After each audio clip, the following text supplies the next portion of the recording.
Assalamualaikum. Jadi sekurang-kurangnya Ustaz boleh tahu siapa yang bersama dengan Ustaz.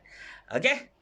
Perkenalkan, saya Ustaz Yahya, boleh panggil Yahya, daripada Nakib Masjid Jami' Sultan Abdul Samad, dan ia merupakan satu program Wacana Maya yang dengan kerjasama Dewan Bahasa Pustaka sebagai penganjur utama. Alhamdulillah, jazakumullah khair. Terima kasih kepada Dewan Bahasa Pustaka yang sudi bersama dengan Masjid Jami' Sultan Abdul Samad dan juga semua rakan-rakan strateginya.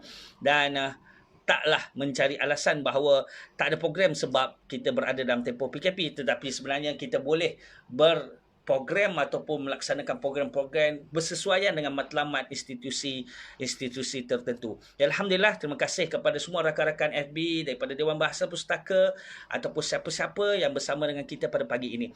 Terima kasih, mudah-mudahan anda semua adalah orang yang hebat, kerana pada pagi ini orang banyak tidur. Semalam tarawih kan, siap doa kunut semalam.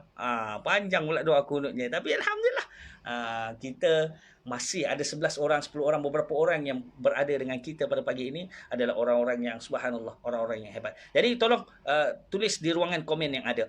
Jadi semua rakan-rakan yang dikasihi sekalian, Ustaz nak bicara tentang apa pada pagi ini? Sepatutnya Ustaz ada slide itu dan ini, tapi tak boleh nak dilakukan sebab ada masalah teknikal. Tapi tak apa, kalau nampak Ustaz punya monitor di belakang ni, Alhamdulillah. Kalau tak nampak, minta maaf, lighting dia kuat sangat.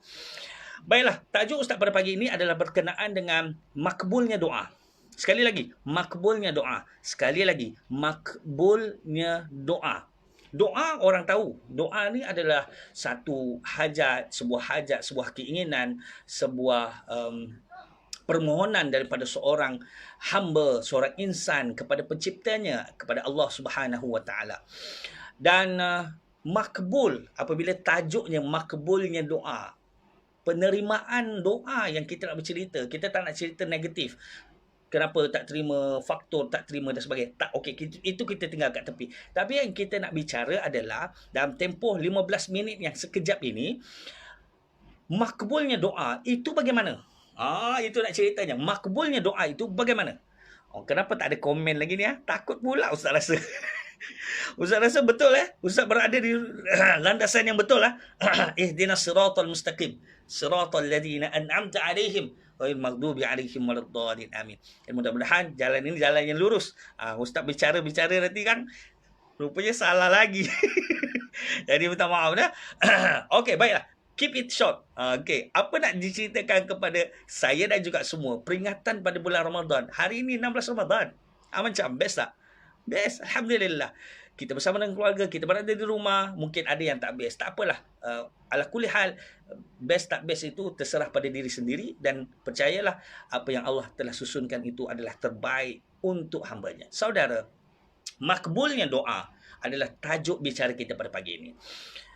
Nabi SAW menyebut dalam sebuah hadis yang diriwayatkan oleh Abu Sa'id. Kata Nabi SAW, tiada seorang Islam berdoa dengan doa yang tiada padanya unsur dosa dan juga putus silaturahim.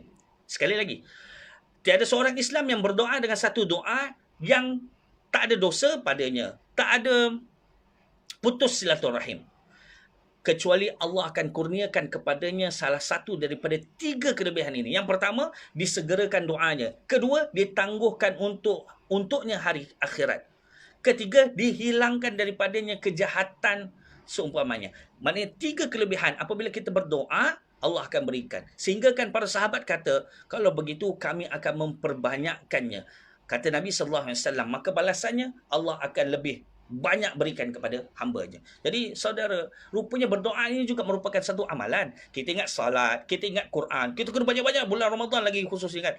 Rupanya doa yang banyak itu juga adalah amalan ibadah. Dan kita dapat 3 kelebihan. Kalau tidak ada padanya amalan berdoa itu, 3 benda ini. Pertama tadi apa dia? Tidak ada dosa. Kedua, memutuskan silaturahim. Contoh, tidak berdosa, ya Allah, kau hancurkan kawan tu. Tak adalah dosa kan, doa yang mempunyai dosa dalamnya. Kecuali dia adalah orang yang dizalimi. Itu cerita lain. Kedua, tidak memutuskan silaturahim. Kalau kita ni, kadang-kadang kita fikir macam mana doa aku ni tak makbul. Rupanya, kita mungkin ada salah kepada orang-orang tertentu. Saudara kita, adik-beradik kita, jiran kita. Tolong jaga hubungan sesama kita, kerana ia ada konsekuensi ataupun kesan di atas amalan doa tadi. Jadi berhati-hati. Jaga hubungan sesama kita, pastikan elak ataupun kurangkan melakukan maksiat ataupun dosa. Maka 3 kelebihan itu akan kita dapat. Sama ada Allah akan segerakan apa yang kita minta. Kedua, dia tangguhkan nanti dapat kelebihan di akhirat nanti. Ataupun yang ketiga, Allah akan hilangkan kejahatan-kejahatan apa yang kita lakukan. Saudara, rakan-rakan FB yang dikasihi sekalian, waktu-waktu, kalau kita tanya pada diri kita, Ustaz, waktu-waktu yang baik untuk berdoa tu bagaimana Ustaz? Dia ada beberapa para ulama, Allah dan Rasulnya telah menerangkan kepada kita. Antaranya, waktu sahur, sepertiga malam terakhir. Jadi tengah sahur ni, pergi makan sahur tak apa. Itu sunnah. Tasaharu fa inna fi sahuri fa barakah. Kerana di sana tu ada barakahnya. Tapi jangan lupa berdoa. Okey, ketika berbuka puasa, itu antara kelebihan-kelebihan. Lagi, ketika azan berkumandang, Allahu Akbar. Yes, ketika azan berkumandang, ya Allah, berdoalah. Di situ ada doa yang baik, ada waktu yang baik untuk kita berdoa. Ketika sujud dalam salat, kita berdoa. Tapi jangan, ya Allah, jangan.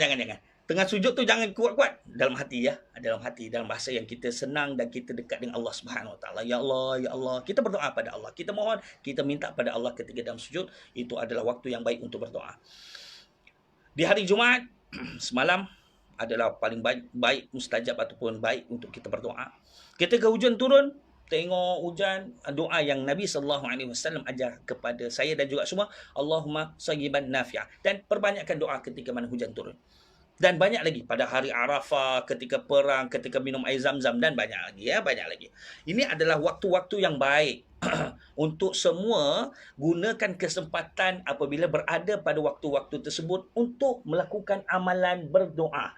Amalan berdoa kita dah bicara tadi adalah amalan yang baik. Dan para sahabat kata, kalau gitu kami nak perbanyakkan amalan tersebut. Maka kata Nabi, engkau akan dapat banyak kelebihan nanti. Jadi banyakkan amalan juga berdoa. Pada waktu-waktu yang kita telah bicarakan tadi. Saudara, dalam Bayan Linnas, website Jabatan Mufti Wilayah Persekutuan, ada ditanyakan bagaimana nak dapatkan doa mustajab. Sekali lagi, bagaimana nak dapatkan doa mustajab? Ustaz, okey, saya tahu dah makna definisi doa. Saya tahu dah apa waktu yang sesuai untuk berdoa. Tapi bagaimana nak dapatkan doa yang mustajab tu, Ustaz? Apa kaedah dia, Ustaz? Saya dah ada lesen, saya dah ada kereta. Macam mana saya nak dapatkan bawa kereta ni? Kereta ni terbaik. Maknanya saya bawa tu banyak manfaat yang saya dapat. Contoh macam itu. Memberikan banyak manfaat menggunakan kereta yang saya beli. Okey, itu cerita kereta. Tapi kita cerita bab doa. Bagaimana nak dapatkan doa yang diterima oleh Allah Subhanahu Wa Taala. Pertama, dalam Sahibus Samaha ketika itu adalah YB Datuk Seri Dr. Zulkifli Muhammad Al-Bakri menyebut 3 perkara yang kita akan dapat. Pertama, doa dengan penuh harap dan yakin. Pertama, penuh doa dan yakin. Doa dengan penuh harapan dan yakin. Sebab hadis yang diriwayatkan oleh Tirmizi,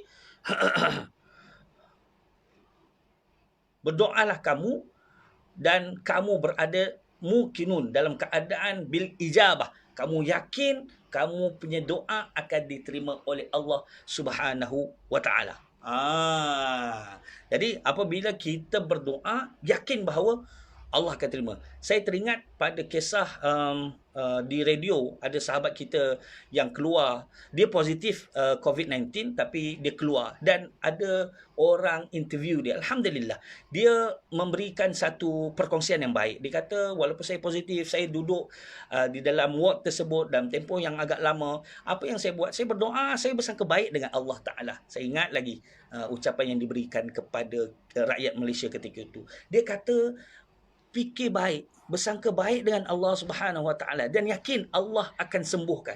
Subhanallah, dia antara orang yang telah discharge, keluar daripada hospital dan alhamdulillah telah terlepas daripada penyakit ataupun positif COVID-19 tersebut. Alhamdulillah. Dan banyak sangat cerita tentang orang yang berdoa dengan penuh harap dan yakin.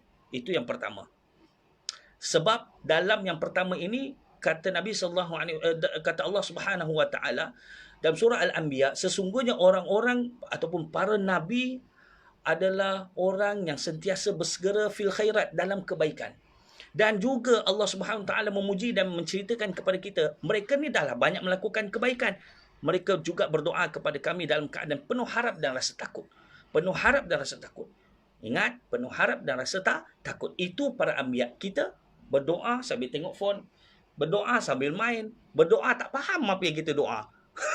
Macam mana kita nak harap, macam mana kita yakin dengan doa kita? Ingat, yakin dan berdoa sesungguh-sungguhnya Allah sedang mendengar, dan kita tahu Allah akan memperkenankan doa kita. Bersangka baik dengan Allah. Kedua, memujilah Allah Subhanahu wa taala sebelum berdoa.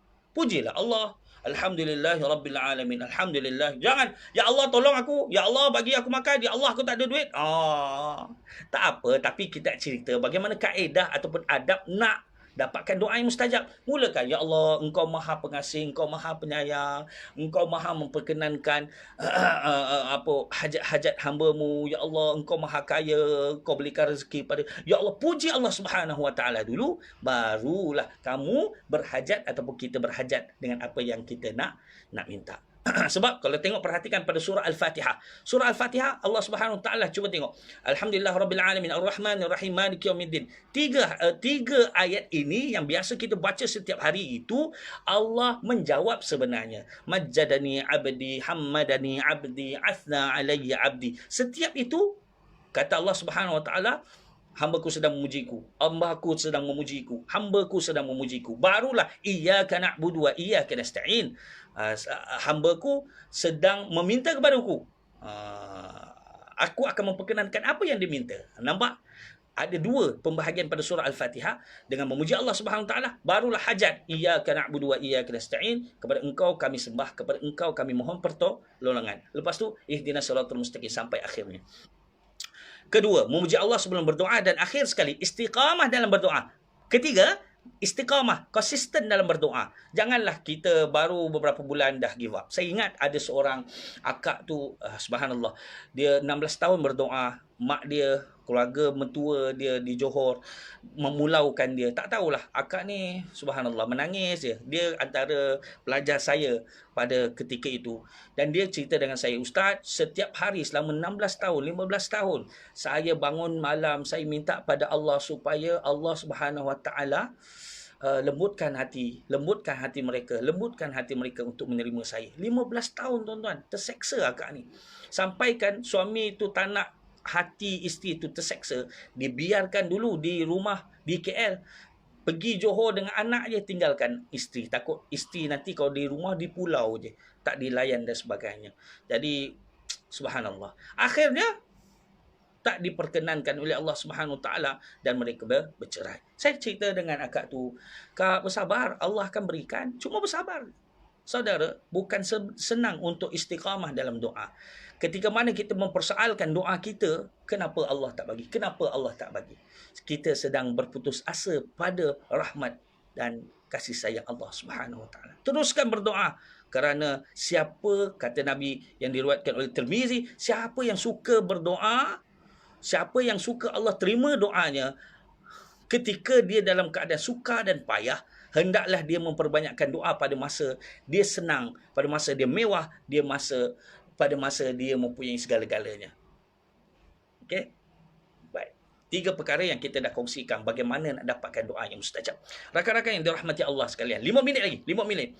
Antara contoh yang saya suka untuk bawa adalah Uwais Al-Qarni. Sehingga Nabi sallallahu alaihi wasallam memerintahkan kepada Umar Al-Khattab, seorang sahabat, untuk mendapatkan doa beliau. Kenapa? Uwais Al-Qarni adalah lelaki ataupun hamba Allah, pemuda yang viral dekat langit tapi tak viral dekat bumi. Viral ataupun famous ataupun popular dia, terkenal dia dekat langit, tetapi tidak terkenal dekat dunia. Tetapi doanya adalah doa yang mustajab. Siapa yang minta, sehingga kan Nabi suruh Umar Khattab, Amirul Mukminin, untuk ambil ataupun bila jumpa minta doa dia. Subhanallah. Apabila dia mengucapkan perkataan ataupun ucapan, Allah makbulkan doanya. Hebat tuan-tuan. Hebat tuan-tuan. Kenapa? Antara tips yang boleh saya kongsikan. Orangnya hebat kerana dia menjaga ibunya walaupun dia sangat rindu untuk berjumpa dengan Rasulullah sallallahu alaihi wasallam pada satu masa dan satu ketika. Apabila dah pergi berjumpa terpaksa tinggalkan ibunya, bila sampai ke rumah Nabi, Nabi tak ada, kena tunggu sampai petang ataupun esok, dia kata tak boleh. Sebab ada emak yang perlu dia jaga, yang dia janji tak pergi lama.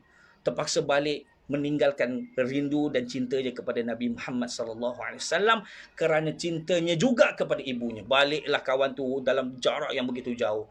Balik semula tanpa mencapai apa yang dia inginkan. Subhanallah. Tetapi sebab pengorbanan dia, kasih sayang dia, banyak cerita yang kita dengar daripada kisah Uwais Al-Qarani. Tengok doanya adalah doa yang mustajab. Ingat, tidak ada dosa dan tidak memutuskan silaturahim, tetapi menjaga pula silaturahim itu dengan sebaiknya. Antara Uwais Al-Qarani menjaga hubungannya dengan ibunya dengan sebaik mungkin. Allahu Akbar. Saudara, rakan-rakan yang dirahmati Allah sekalian, baiklah, golongan yang makbul doanya saya dah ceritakan tadi. Antaranya, doa orang yang dizalimi. Tolong jaga. Doa orang yang dizalimi. Jangan zalimi orang. Kalau dia berdoa, mustajab. Makbul doa dia. Jadi berhati-hati. Kedua, imam yang adil. Doa imam yang adil. Pergi. Ini Ustaz ceritakan golongan yang makbul doanya. Kalau ada peluang, kita tengah berhajat. Macam mana ni, aku pula berdosa, aku ni mungkin Allah tak terima kan. Kita ada takut tu kan.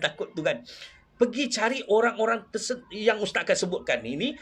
Kerana doa-doa mereka, doa yang mustajab. Kita nampak orang tu kena langgar lari. Allah dizalimi. Cepat-cepat kita tolong dia. Terima kasih cik. Sampai hospital kita tolong support dia kan. Tapi dia dizalimi tak? Kena langgar lari. Lepas tu kita cakap dengan dia. Cik, tak apa cik. Jangan cakap terima kasih. Tak payah balas budi saya. Saya okey je. Cuma saya minta cik doakan saya. Saya besok exam. Mak saya hospital. Kena warded. Tak tahu macam mana. Doakan cik. Dia tengah dizalimi tu. Minta doa dia. Kedua, doa imam yang adil. Ketiga, doa ibu bapa kepada anaknya. Allahu Akbar. Itu sebab sebelum exam, sebelum apa-apa yang kita buat interview ataupun presentation yang penting, minta doa ibu ayah. Bah, mak, kejap lagi Along, Angah, Abang akan ni. Tolong doakan. Jadi jangan main-main dengan doa ibu ayah. Doa orang yang berada dalam musafir. Nampak? Orang yang dalam keadaan musafir juga, kalau kita nampak dia musafir, tolong dia, bantu dia. Dan bila dah selepas bantu tu, cepat-cepat dapatkan doa daripada mereka. Doa lelaki yang saleh dan berbuat baik kepada kedua orang tuanya. Itu kita dah ceritakan seperti Uwais Al-Qarani. Dan akhir sekali, doa Muslim terhadap Muslim tanpa pengetahuannya. Ini yang best ni nak cerita ni. Tapi tak cukup masa. Tinggal 1 minit lagi. Baik, kita tinggalkan doa yang saya dah ceritakan tadi dalam tempoh tertentu. Dan bagaimana untuk dapatkan doa yang mustajab. Dan orang-orang yang bagaimana kalau dia berdoa, doanya mustajab. Dan kita nak ambil peluang itu. Dalam tempoh bulan Ramadan ini, kita ambil kesempatan ini untuk mendapatkan doa-doa yang mustajab. Riwayat Ibnu Umar bagaimana Nabi SAW kata, sesungguhnya bagi orang yang berpuasa ketika berbuka mempunyai doa yang mustajab, yang pasti tidak ditolak. Jadi rakan-rakan semua, anda sedang berpuasa, minta doa pada Allah Subhanahu Wa Taala. Semua hajat, exam, nak duit, tak ada rezeki, bisnes tak jadi, PKP, macam mana lagi, nak makan, Allah, minta pada Allah sebab doa anda ketika berpuasa adalah doa yang mempunyai doa yang mustajab. Dan gunakan kesempatan pada 10 malam terakhir ataupun 14 lagi hari kita bersama dengan Ramadan ini untuk kita amalkan. Walaupun hadis riwayat Aisyah itu 10 malam terakhir, kalau jumpa malam Lailatul Qadar, kata Nabi, baca doa, Allahumma innaka afun tuhibbul afwa fa'fa'ni. Ataupun bahasa Melayu, ya Allah, engkau maha pemaaf dan engkau mencintai orang yang meminta maaf. Maafkanlah aku. Okey? Jadi kita minta pada Allah, ya Allah, tengok, puji dulu Allah SWT. Ya Allah, engkau maha pemaaf, engkau maha pencari, mencintai orang yang meminta maaf. Ya Allah, maafkanlah aku. Itu doa kita. Bermula hari ini. Bermula doa ini sampai akhir. Ya Allah, tak tahulah Ustaz nak doa apa ni. Semua hajat saya Allah dah perkenankan. Apa lagi doa yang saya nak minta? Akak, abang, adik, ayahanda, ibunda, ambil doa ini.